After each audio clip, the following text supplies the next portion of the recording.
ഇന്ന് രാവിലെ തന്നെ നല്ല വെയിലാണ്. അപ്പൊ ബിയമോളും ഞാനും കുറച്ച് അമ്പഴം പറിക്കാൻ ഇറങ്ങിയതാ കേട്ടോ. പോവല്ലേ? അപ്പൊ നമ്മൾ അമ്പഴത്തിൽ ഇഷ്ടം പോലെ അമ്പഴം ഉണ്ട്. കുറെ ദിവസമായി നമ്മൾ അമ്പഴം പറിച്ചിട്ടില്ലേ. ഇടയ്ക്ക് ബിയമോളെ ഒന്ന് പറിച്ചു തന്നു അല്ലേ. എവിടെ അവന് തവള ഉണ്ടോ നോക്ക്. ബിയമോളെ കുളത്തിൽ തവള ഉണ്ടാവില്ല. എവിടെ? അപ്പുറത്തെ കുളത്തിലാ. ഈ കുളത്തിൽ എപ്പോഴും തവളിനെ പിടിക്കില്ല ബിയമോളെ പണി. അപ്പൊ കാണുന്നില്ല. ഓ നല്ല വെയിലല്ലേ. അപ്പൊ ഇത് കണ്ടില്ല, നമ്മൾ അമ്പഴത്തിൽ ഇഷ്ടം പോലെ അമ്പഴം ഉണ്ട്. ഇടയ്ക്ക് ബിയമോളും ഫിനൊക്കെ ഇങ്ങനെ ഓരോന്ന് പറിച്ചു തന്നു അല്ലേ. അല്ലാതെ നമ്മള് അച്ചാറിടാനൊക്കെ പറിച്ചിട്ട് കുറെ ദിവസമായി. ഓൾ സീസൺ ആണ്, അതുകൊണ്ട് കണ്ടില്ലേ ആദ്യം ഉണ്ടായതൊക്കെ നല്ല വലുപ്പമായി. ഇപ്പൊ പറക്കിയിട്ട് നമുക്ക് പക്ഷെ നല്ല വലുപ്പമുള്ള അമ്പഴ. പിന്നെ ഇത് എത്ര മൂത്താലും ഇതിനൊക്കെ എന്താ ഉറപ്പ് വരില്ല അല്ലെ. ഉൾഭാഗം എപ്പോഴും നല്ല എന്താ നമ്മളെ കണ്ണിമാങ്ങി കടിക്കുന്ന പോലെ കടിച്ചിങ്ങനെ കഴിക്കാൻ പറ്റും. സാധാ അമ്പഴത്തിലൊക്കെ മൂപ്പായി കഴിഞ്ഞാൽ അതിൻ്റെ ഉള്ളിൽ ഇങ്ങനെ ഒരു നാര് വരില്ലേ, വേഗം നാരാവും നാടനമ്പഴം. ഇത് പിന്നെ നമ്മളെ സീറ്റമ്പഴാണ്, മധുരമ്പഴം. നമുക്കിത് ആയതൊക്കെ ഉണ്ട് പറിക്കല്ലേ. നമ്മൾ ആദ്യം ചെറുത് പറിക്കല്ലേ. നമ്മൾക്ക് ഇഷ്ടതുപോലത്തെ ചെറുതാളെന്ന് പറഞ്ഞു ഇവിടെ വെച്ച് കട്ട് ചെയ്തെടുക്കാം. കണ്ടില്ലേ, ചെറുതുണ്ട്, ഒരു മീഡിയം വലുപ്പമായതൊക്കെ ഉണ്ട് അല്ലേ. നമ്മളെ മുറത്തിൽ അങ്ങനെ വെച്ചോ. നമ്മൾ തിന്നോ. ഒരമ്പഴത്ത് കഴിക്കല്ലേ. ഒന്നും ഉണ്ടാവാൻ സാധ്യതയില്ല, തുടക്കമല്ല. ഇത് ഈ ഒരു നിറം കണ്ട, ഇത് മഴക്കാലമായി കഴിഞ്ഞാൽ ഇതുപോലെ ഒരു പായൽ പോലെ വരും അല്ലേ, കറ പിടിക്കുന്ന. അത് മഴക്കാലത്ത്, വേനലിൽ അങ്ങനെ ഇല്ല. അത് കണ്ടോ നമ്മൾ കഴിച്ച്. പുളി ഉണ്ടാ അല്ലേ ഉൾഭാഗം. ഇളയത് കുറച്ച് പുളി, മൂപ്പാന്നനുസരിച്ച് പുളി കുറഞ്ഞു വരും. നല്ല മൂപ്പായി കഴിഞ്ഞാൽ ചെറിയൊരു മധുരം വരും കേട്ടോ. അതുകൊണ്ടാണ് ഇതിനെ സീറ്റമ്പഴം എന്ന് പറയുന്നത്. പഴുക്കെന്ന് പറഞ്ഞാൽ നല്ല മൂപ്പായാലേ പഴുക്കുള്ളൂ. കുറെ മൂപ്പല കുറെ കാലം വെച്ചാൽ ഇങ്ങോട്ട് പഴുത്ത് വരും. ഇതൊന്നും പഴുത്തിട്ടില്ല, എന്നാലും ഇതിനൊക്കെ ചെറിയൊരു മധുരം വരും. നമുക്ക് അച്ചാറിടാണ് ഇതാ നല്ലത്, ചെറിയൊരു മധുര ഫ്ലേവർ വരുമ്പോ. ഇതൊക്കെ നല്ല വലുപ്പമുള്ളതാ. ഇതുപോലെ വലുതൊക്കെ നമുക്ക് എടുത്തിട്ടേ അച്ചാറിടാം, അരിഞ്ഞിടാലോ അല്ലേ. മറ്റേ നേരെ തുപ്പിലിടാം ചെറുതൊക്കെ. ഒക്കെ വെച്ചോ, മുറ അങ്ങോട്ട് വെച്ചോട്ടോ. നമ്മൾ കുറച്ച് കയറ്റി കട്ട് ചെയ്യുന്നുണ്ട്. ഏതായാലും ഇത് നമുക്കൊന്ന് പ്രൂൺ ചെയ്യണം. അപ്പൊ നമുക്ക് ഇതാ ഉണ്ടായത് കുറച്ച് ഇങ്ങനെ കയറ്റി കട്ട് ചെയ്ത കുറച്ച് ഇലകളും വന്നു കേട്ടോ, കുഴപ്പമില്ല. നമുക്ക് മരമൊക്കെ ഒന്ന് പ്രൂൺ ചെയ്ത് കൊടുക്കാണ്ട്. അല്ലെങ്കിൽ ഇതാ വേഗം കണ്ടോ ഈ കമ്പുണ്ടല്ലോ ഉണങ്ങിയത്. ഇതെവിടെ ചെറിയ തേപ്പൊക്കെ വരുന്നുണ്ട്, പക്ഷെ ഇവിടെ വരെ നമുക്ക് ഇത് മുറിച്ചു കൊടുക്കണം, വേഗം ഉണക്ക് കയറും. ഇവിടെ ഉണ്ട്, എന്നാ പിടിച്ചോ. ഇത് ഉപ്പിലിട്ടിട്ടേ അതിൽ കാന്താരിമുളകും കൂടി ഇട്ട് കഴിഞ്ഞാലുണ്ടല്ലോ അടിപൊളി ടേസ്റ്റ്. നമ്മൾ സ്കൂളിൽ കൊണ്ടുപോയി തീർത്തിലൊക്കെ നാടനമ്പായും ഉണ്ടായിരുന്നു, നമ്മളെ സീറ്റമ്പായും രണ്ടും ഇട്ടിരുന്നു. ഒക്കെ ബിയമോൾ കൊണ്ടുപോയിട്ട് തീർന്നു. അപ്പൊ അടുത്തത് നോക്കുക, ഇനി ഓണം വെക്കേഷൻ ഒക്കെ കഴിഞ്ഞ് സ്കൂളിൽ പോകുമ്പോഴത്തേക്കും അടുത്ത ഉപ്പിലിട്ടായില്ലേ. ഇതൊക്കെ കറക്റ്റ് ഉപ്പിലിടാൻ പാകം. അതിൽ കണ്ടോ വലുതും അത്യാവശ്യമായി വരുന്നുണ്ട്. നല്ലതാ. ഇതുപോലെയുള്ളത് കുറച്ചും കൂടി നിർത്തി കഴിഞ്ഞാൽ ഇത് പഴുക്കും. പഴുത്ത് കഴിഞ്ഞാൽ ഒരു ചെറിയ മധുരം ഉണ്ടാവും, വലിയ മധുരമല്ല, അത്യാവശ്യം മധുരം ഉണ്ടാവും. അതുകൊണ്ടാണ് നമ്മളിങ്ങനെ സീറ്റമ്പായം എന്നൊക്കെ പറയുന്നത്.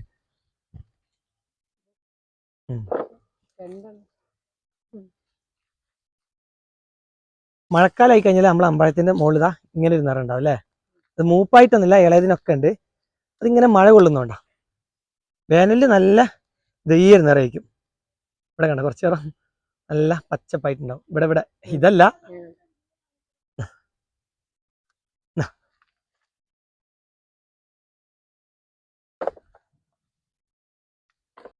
ഭീമോടുത്ത് കഴിക്കൽ തുടങ്ങിയില്ലേ. എങ്ങനെയുണ്ട്? ആ ചെറുതിന് പുളി കൂടുതലാ. പുളി അധികമല്ല, നാടന്റെ അത്ര പുളിയില്ല കേട്ടോ. പിന്നെ ഇത് ചെറിയ മരം ആയതുകൊണ്ട് ബിയമോൾക്കൊക്കെ വന്നിട്ട് ഇടയ്ക്കിടയ്ക്ക് ഇങ്ങനെ പറിക്കുക കേട്ടോ. നമ്മുടെ മരത്തിന്റെ വലിപ്പം കണ്ടില്ല, ഇത്രേ ഉള്ളൂ ആകെ. ഇത് ശരിക്ക് ചട്ടിയിലൊക്കെ നട്ടുകൊടുക്കുക, കുഞ്ഞാത്താൻ്റെ ഉള്ള ചട്ടിയിലല്ലേ. ഈ ഒരു സമയത്ത് നമുക്ക് അച്ചാറിടാൻ ഒന്ന് അമ്പഴം ഉണ്ട്, പിന്നെ ഇതിനിടയ്ക്ക് സീഡ്ലെസ് ലെമൺ കാണിച്ചില്ലായിരുന്നോ, അത് അച്ചാറിട്ട്. പിന്നെ അരിനെല്ലിക്കന്റെ പ്രശ്നം എന്ന് വെച്ചാൽ മൂപ്പാകുമ്പോഴത്തേക്കും കറക്റ്റ് ചെറുതുകൊണ്ട് നല്ല മൂപ്പായതുകൊണ്ട്, പക്ഷെ വേഗം കൊഴിയ. അടിയിൽ കാണിച്ചു കൊടുക്ക്, ഇഷ്ടം പോലെ കൊഴിഞ്ഞു. അവിടെ അച്ചാറിടാൻ മരത്തിൽ കയറുമ്പോഴത്തേന് അരിനെല്ലിക്ക താഴെ വീഴുക. കണ്ടില്ല ഇവിടെ ഇഷ്ടം പോലെ വീണ്ടുന്നതാ. ഇതൊക്കെ അരിനെല്ലിക്ക കിടക്കുന്നത്, അതിന് അങ്ങോട്ടൊക്കെ ഉണ്ട്. അപ്പൊ വെയിൽ വന്നുകൊണ്ട് നമുക്ക് അടിയിൽ ഷീറ്റ് എന്തെങ്കിലും വിരിച്ചിട്ടൊന്ന് കയറി കുറച്ച് പറിക്കണം. ഇനി അടുത്ത മാങ്ങയൊക്കെ ആകുന്നവരെ അച്ചാറൊക്കെ ഇതായിട്ടൊക്കെ ഇടണം. അച്ചാർ പിന്നെ നമ്മൾ നിർത്തൂല, ഇടയ്ക്കിടയ്ക്ക് ഓരോ ഐറ്റം ഇട്ടുകൊണ്ടേ നിൽക്കും. അതിലൊക്കെ ചെറുതുണ്ട്. ഇതിനി കട്ട് ചെയ്ത് ഇനി പ്രൂൺ ചെയ്യുന്നല്ലേ. ഒരുവിധമൊക്കെ നമ്മൾ പറിച്ച് ഇനി ഇതാ നമ്മളെ മരം ഒന്ന് ഇതവിടെ ഉണ്ട് അല്ലേ, ഇത് കാണുന്നില്ല താഴെ ആയിട്ട് ഒക്കെ എടുക്കാം. എവിടെ എന്ത് ജീവിയാ? അട്ട അല്ലല്ലോ, ആ ഒരു വെറൈറ്റി അട്ട പോലത്തെ ഒരു പുഴുവാണല്ലോ അതൊക്കെ. ഇനി കഴുകിയിട്ട് കഴിച്ചാൽ മതി കേട്ടോ, കഴിക്കണ്ട. നമ്മളപ്പോ ഒന്നെടുത്ത് തിന്നു.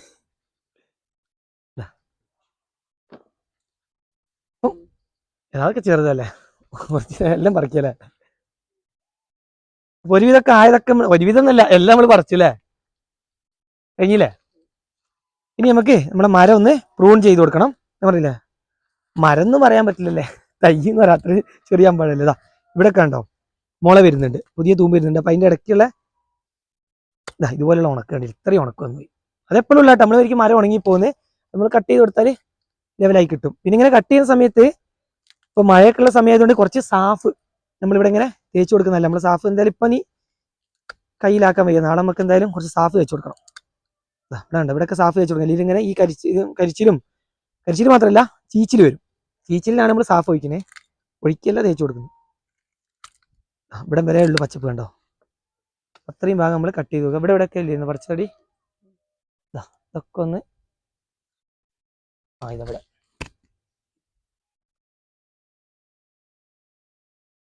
ഇതുപോലെ നമ്മൾ പറിച്ചതിൻ്റെ ഒക്കെ നെട്ടൊക്കെ ഒന്ന് കട്ട് ചെയ്ത് ഇവിടെ ഒഴിവാക്കുന്നത്. അങ്ങനെ അവിടെ ഏത് ഫ്രൂട്ട്സ് ആയാലും ഇതുപോലെ അമ്പഴം എന്തായാലും നമ്മൾ വിളവെടുപ്പ് കഴിഞ്ഞിട്ട് ഒന്ന് പ്രൂൺ ചെയ്ത് കൊടുക്കുന്നത് നല്ലതാണ്. പ്രൂൺ ചെയ്ത് അത് മരത്തിന്റെ ഹൈറ്റ് കുറയ്ക്കുക മാത്രമല്ല, ഇതുപോലുള്ള പ്രശ്നങ്ങളൊക്കെ നമ്മൾ കട്ട് ചെയ്ത് ഒഴിവാക്കിയില്ലെങ്കിൽ പിന്നെ അങ്ങനെ കയറി ചെടിയെ പിടിക്കും.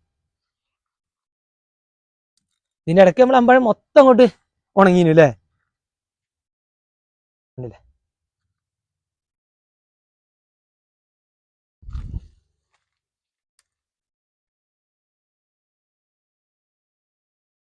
അപ്പൊ നമ്മളിതാ പറിച്ച് കഴിഞ്ഞ് ഇതിന്റെ ചെടിയൊക്കെ ഒന്ന് ക്ലീൻ ചെയ്ത് കഴിഞ്ഞിട്ടുണ്ട്.